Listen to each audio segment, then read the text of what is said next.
Ini kita bicara tentang puasa. Kenapa kita harus repot-repot? Kalau bertanya kita mau kemana sebenarnya itu? Kita mau kemana? Kita mau puasa, lalu kemudian apa yang kita cari? Apa yang kita sih mau kemana begitu? Kita mau kemana nih Mas Iqbal? Ibadah. Mau ibadah. Ya baik. Jadi ini yang bedakan kita ya. Maka setiap hari kita berdoa ihdinas siratal mustaqim. Ihdinas siratal mustaqim. Ya Allah, tunjukilah kami jalan yang lurus. Siratal ladzina an'amta 'alaihim, yaitu jalannya orang-orang yang telah Engkau berikan nikmat. Orang para nabi, para rasul ya, sahabat ya, as-salafus soleh, orang-orang yang soleh itu ya, yang terdahulu itu mereka itu niat banget, iya, tahu apa yang harus mereka lakukan karena tujuannya jelas. Mungkin sama ketika saya bertanya, saya taksi, supir taksi dengan penumpangnya, tanya mau kemana? Udah deh, pokoknya jalan aja gitu loh. Kira-kira supirnya bingung nggak? Bingung. Ini orang gila, orang stres atau mau gimana itu ya? Karena tujuannya jelas, gitu loh. Ketika ditanya tujuan hidupnya kamu apa sih? Kamu mau kemana hidup ini begitu? Mau kemana? Bingung kan ya? Seperti tadi loh, saya taksinya, supirnya lalu tanya sama penumpangnya panjenengan itu mau kemana? Nggak tahu lah, pokoknya yang penting jalan gitu. Jadi teman-teman sekalian, kita ini akan kembali ke alam akhirat gitu ya. Tujuan hidup kita ini adalah sebagaimana Adam diciptakan di surga. Nah, itu kan kampung aslinya. Maka kita akan kembali ke surga. Apakah semua sampai ke surga? Enggak, itu ya. Nah, apalagi kalau kita nggak pernah mimpi ke sana. Kalau kita nggak punya tujuan, nggak kepengen masuk surga, nggak mungkin kita masuk surga. Makanya di bulan Ramadan ini kita diperintahkan banyak berdoa. Asyhadu alla ilaha illallah, astagfirullah, as'alukal jannah wa a'udzubika minan nar. As'alukal jannah, ya Allah masukkan aku ke surga dan jauhkan aku, wa a'udzubika, lindungi aku dari azab neraka, panasnya neraka ya. Jadi teman-teman sekalian, Adam dulu diciptakan di surga, lalu kemudian karena dia bermaksiat, jangan deketi pohon itu ya. Malah dia deketin, lalu kemudian makan buahnya. Sebenarnya nama buahnya apa sih? Nggak jelas ya. Khuldi itu artinya apa sih? Kekekalan gitu loh. Itu kan bahasanya setan. Lo kalau makan buah itu lo akan kekal gitu loh. Padahal namanya bukan buah khuldi, bukan. Buah khuldi itu artinya rayuannya setan. Kamu kalau makan buah itu engkau akan kekal. Padahal Allah sudah larang, jangan dekati pohon itu. Adam, Hawa tidak hanya mendekatin tapi juga makan itu, terkena rayuan, bujuk rayuannya iblis begitu ya. Apa yang terjadi? Akhirnya dia ditaruh di tempat yang sebenarnya kalau awalnya kan semua fasilitas oke gitu ya, mau apa saja silakan gitu gitu ya. Yang penting satu saja larangannya, jangan deketin itu gitu loh ya. Silahkan kamu ngapain saja, yang penting jangan deketin itu. Apa yang terjadi? Setelah itu karena dia bermaksiat, maka kemudian ada ngerasakan, ternyata saya ini ya dibuka tabirnya. Padahal waktu itu kan sebenarnya ditutupin. Lalu nyari makan harus berjuang, ya. Kan ditaruh di dunia.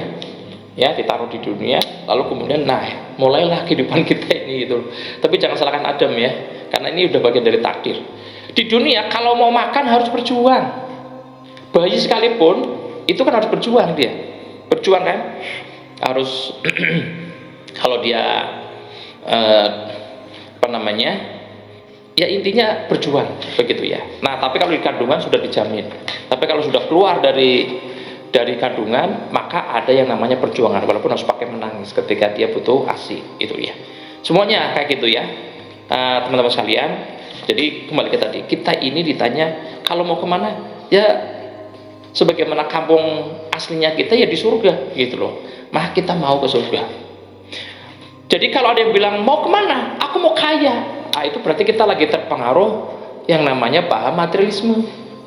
Paham materialisme itu memandang bahwa kekayaan adalah titik akhir. Dia nggak tahu ada alam akhirat, makanya dia hanya fokus ke dunia. Itu paham materialisme. Ya, jadi kalau hari ini orang-orang kafir, orang-orang musyrik itu mengkampanyekan tentang kerennya kalau kita ini kaya, kerennya kalau kita ini punya ini, punya itu, kerennya kalau kita punya penampilan seperti ini, kalau pakai bedak ini, kalau pakai skincare ini, begitu. Terlihat mewah, terlihat cantik, terlihat cakep, gitu ya. Ini namanya paham materialisme. Dan kadang kita juga terpengaruh, ya. Kita terpengaruh. Kita itu berarti saya dan Anda. Kadang Anda, saya, kadang terpengaruh. Lupa dengan tujuan hidup kita. Wa ma khalaqul jinna wal insa illa liya'budun. Beribadah ya. Kita beribadah, kita diciptakan oleh Allah SWT di dunia ini untuk apa? Untuk ibadah. Tapi kan kon ibadah ada tujuannya. Tujuannya adalah akhirat. Nah, cuman di akhirat itu ada pilihan surga dan neraka.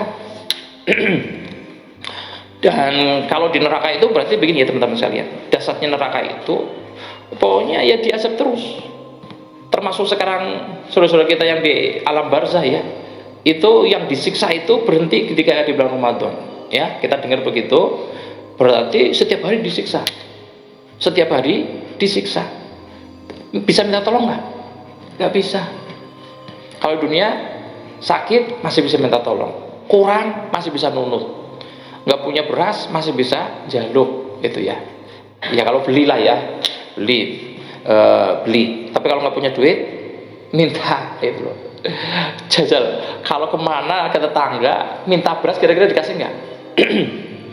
Ya kecuali kalau mintanya salah gitu ya. Tapi kalau pakai cara melas kayaknya ya dikasih loh, minta beras. Tapi kalau minta duit, itu mungkin barangkali beda. Kembali ke tadi teman-teman sekalian. Jadi teman-teman kita ini tujuan akhir kita adalah untuk kembali kepada surga. Sebagaimana Nabi Adam dulu diciptakan di surga, gitu loh.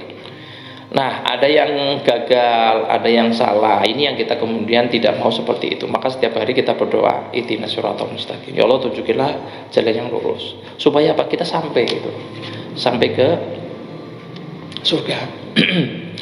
Nah, teman-teman, sahabat ya, kemarin saya sampaikan di khutbah itu, ada para sahabat itu ngasih contoh.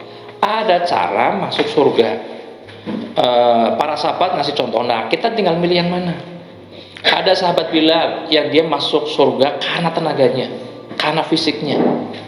Ya, Bilal itu tukang adzan, marpot lah ya, marpot masjid gitu loh. Dia tahu, aku hanya punya keahlian ngopeni masjid, melakukan kebaikan, gitu ya. Maka itu yang kemudian dia jaga kebaikan itu supaya dia masuk surga. Padahal Bilal itu teman-temannya kaya ya. Lalu kemudian ada Ali bin Abi Thalib. Ali tahu bagaimana kaya, tapi dia tidak memilih jadi orang kaya. Walaupun ya lumayan kaya begitu ya dibandingkan yang lain daripada Bilal gitu loh.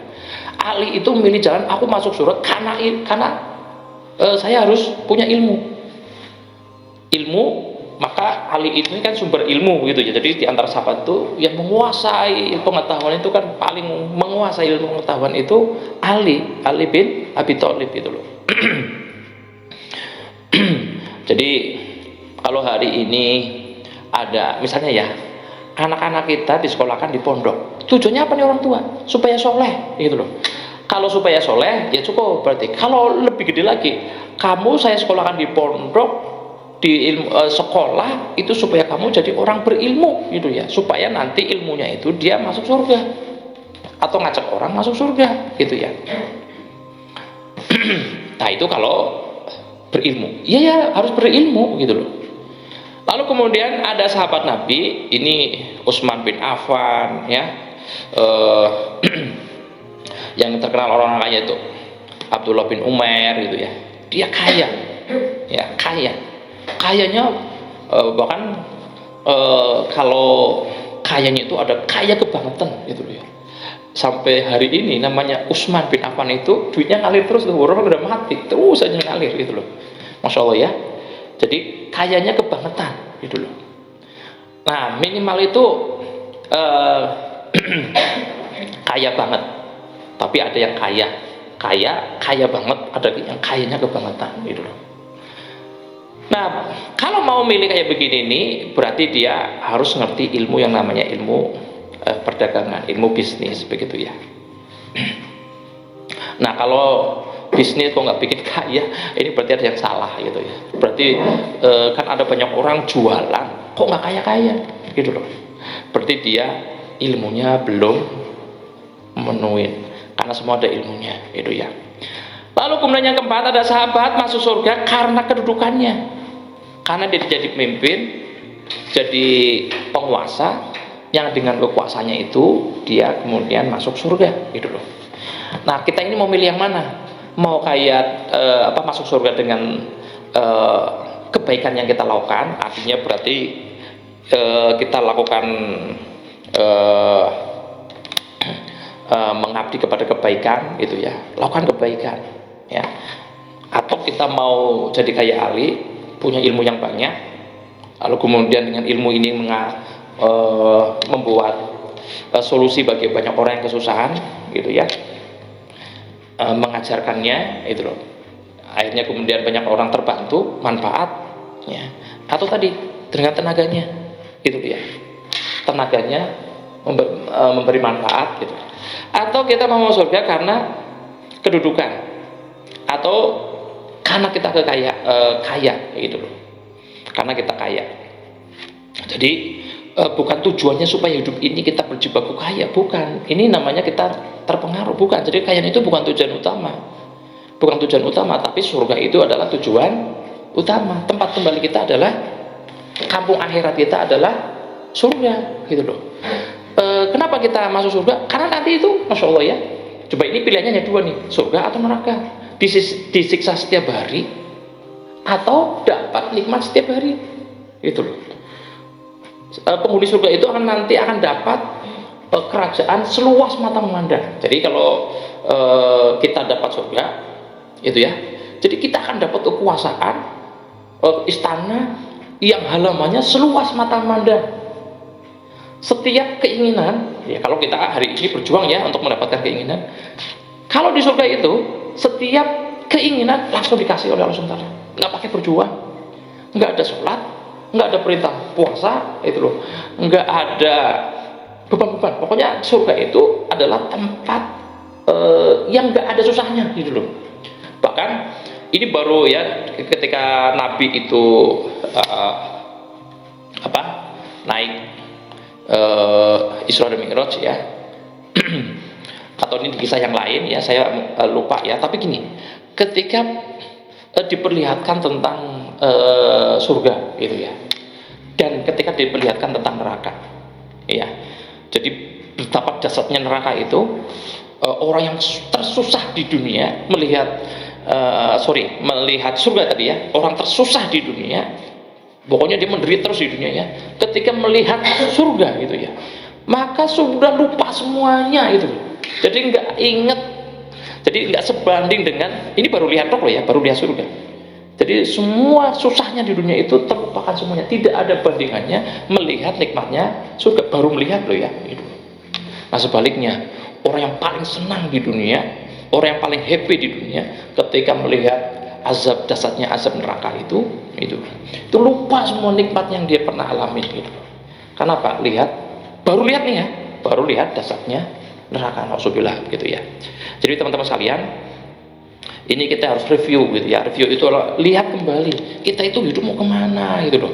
Jangan-jangan kita ini hanya nggak tahu kemana, akhirnya kemudian kita ini bimbang gitu loh, bimbang. Maka kita melakukan puasa ini ya beban, melakukan kebaikan itu nggak ada semangat, baca Quran itu beban, sholat itu beban gitu loh. Karena apa? Nggak tahu manfaatnya, paling hanya dengar ya itu kan dapat pahala gitu loh. Pahalanya seperti apa kan kita nggak tahu gitu loh ya. Padahal semua kebaikan yang kita lakukan itu akan berbalas. Kalau kebaikan kita banyak, maka Allah menjanjikan surga. Tapi kalau kita ini gagal melakukan kebaikan atau keburukan kita lebih banyak daripada kebaikan kita, maka siap-siap masuk neraka. Minimal dibersihkan dulu. Ya. Jadi orang yang punya iman, kita pernah bersyahadat la ilaha illallah atau asyhadu an la ilaha illallah wa asyhadu anna muhammadar rasulullah, semua masuk surga. Cuman dibersihkan dulu nih kalau kita kebanyakan dosa. Kalau nanti ditimbang di yaumil hisab, ditimbang banyak buruknya, begitu ya, timbangan buruknya lebih berat, maka masuk neraka. Dibersihkan dulu di situ, gitu loh. Padahal seringan-ringannya azab neraka itu, penghuni neraka itu berdiri, ini paling ringan ya, berdiri di atas bara api, otaknya meleleh, ya. Lalu kemudian wala yahya wala yamut, tidak hidup dan tidak mati, ya. Tidak hidup, hidup di dunia seorang pantas urip, ya. Wala tidak mati, dia merasakan sakit, itu loh, merasakan sakit. Jadi ketika sudah hancur, balik lagi, seperti kayak gini, normal, terus kayak gitu terus, sakit, balikan lagi, sakit, balikan lagi, sakit, terus kayak gitu tuh. Coba ente bayangin tuh, teman-teman sekalian. Ini kita perlu review ya, setiap hari kita berdoa, ya Allah, ketika kita sholat, kenapa kita diminta Ar-Rahman Ar-Rahim Malik Yaumiddin, Allah yang menguasai hari pembalasan, ya. Iya karena aku dua, iya karena stain, hanya kepadamu aku menyembah, dan hanya kepadamu, ya, kepada Allah kita mohon pertolongan.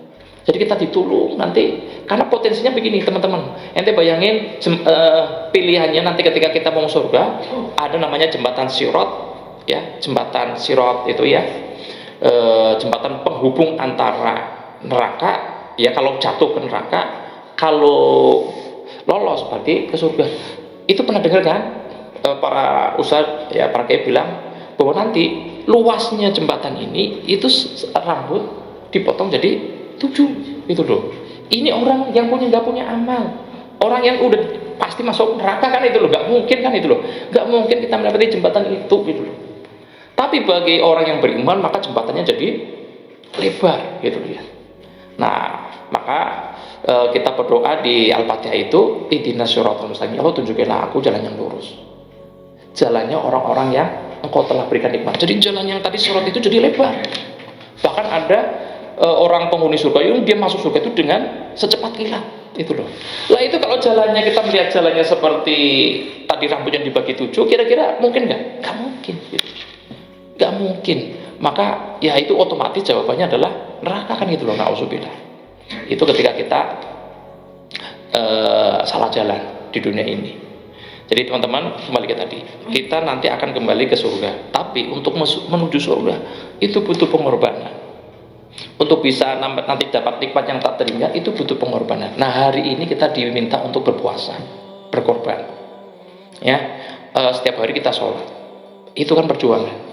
Kita yakin bahwa ini adalah bagian dari nanti kita akan dapat balasan yang lebih baik, balasan yang lebih besar, gitu loh. Jadi teman-teman, dunia yang kita cari itu hanya sebagai koma, sarana ya. Jadi dunia yang kita miliki itu adalah sarana supaya kita ini bisa masuk surga.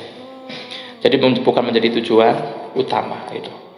Teman-teman, ini fondamen ya, sangat fondamen. Jadi kita mau kemana? Ya kita mau surga. Kalau jawabannya benar, kalau kita serius gitu ya, kalau kita punya iman, itu mesti akan kepengen kembali ke surga. Kita rindu gitu loh. Jadi nggak betah di dunia, tapi kita rindu ke akhirat, gitu loh. Kalau ditanya kamu mau masuk surga, iya, mati dulu kan, ya. Berarti kita nanti akan ada tahapan hidup dunia ini ada endingnya, gitu ya. Jadi teman-teman, hari ini orang tua kita ada yang sudah meninggal, itu jadi isyarat. Oh iya, semua akan ada endingnya. Teman-teman kita yang masih muda juga ada yang meninggal, itu isyarat, itu loh, bahwa dunia ini tidak abadi, hanya sebentar, gitu loh. Yang kita lakukan ini hanya sebentar, tapi nanti di akhir itu lama, gitu. Jadi teman-teman sekalian, ini Ramadan ya, kita bolak-balik Ramadan, makanya saya ingetin, jangan sampai Ramadan ini lewat begitu saja. Jangan sampai Ramadan ini lewat begitu saja tanpa makna, gitu loh. Fokus kita kepada dunia, terhadap atau fokus pada akhirat itu menentukan. Kalau dengan itu dunia itu nanti THR setelah ini kemana? Ya itu nanti puasanya mesti akan lewat begitu ya. Tapi kalau kita peduli dengan puasa kita, oh ya kita eman-eman itu ada kesempatan untuk tilawah, ada kesempatan untuk beristighfar, untuk kesempatan melakukan kebaikan, ada kesempatan untuk tidak menyia-nyiakan waktu itu ya. Walaupun capek ya mau dunia begitu ya. Tapi kita punya harapan ya. Jadi teman-teman sekalian, apapun sekarang kondisinya, apapun apa yang kita lakukan, ya kita harus manage. Perhatian kita fokusnya pada akhirat, gitu ya, pada akhirat. Bahwa kita harus berikhtiar, yaitu bagian dari ibadah harusnya, begitu ya, supaya kita nggak sia-sia, gitu. Baik, jangan lihat iri orang lain, begitu ya. Oh, penak banget itu loh. Ya, makanya ini saya sering ngintin juga, puasa ini fokusnya pada diri. Abaikan apa yang dilakukan oleh orang lain, gitu ya. Jadi supaya kita tidak terpengaruh, begitu ya. Fokus pada diri sendiri. Jadi teman-teman, apapun prosesnya kita bisa optimal. Apapun kondisinya kita bisa optimal. Kok orang lain penak banget ya, gitu loh. Tidur di siang hari, gitu loh. Ya kan mungkin kan hanya penilaian kita, gitu loh. Ya, kan tidak tahu yang di sana, yang di sebelah yang kita tidak lihat. Makanya kan begini, kalau kita itu repot banget ngurusi orang lain, itu makanya nggak puas-puas begitu ya. Tapi kalau kita hanya fokus pada diri sendiri, ya insya Allah ya kita akan terjaga itu, terjaga dari kesal, terjaga dari marah begitu ya. Jadi teman-teman sekalian, ini karena hubungannya dengan puasa kita. Jangan sampai puasa kita ini direcoki, dikotori oleh pikiran-pikiran negatif gitu. Nah yang rugi siapa? Ya rugi kita sendiri. Gitu ya. Jadi teman-teman sekalian, ayo mumpung ini awal Ramadan, kita berharap agar puasa kita ini terjaga. Jadi fokus pada diri sendiri, sibuk dengan kebaikan-kebaikan yang kita lakukan. Fokus pada kebaikan diri, fokus pada kekurangan diri supaya kita tidak nambah-nambahin kekurangan. Supaya kita lolos, jangan sampai kita gagal. Nauzubillah min dzalik. Subhanakallahumma wa bihamdika asyhadu an la ilaha illa anta astaghfiruka wa atubu ilaik. Assalamualaikum warahmatullahi wabarakatuh.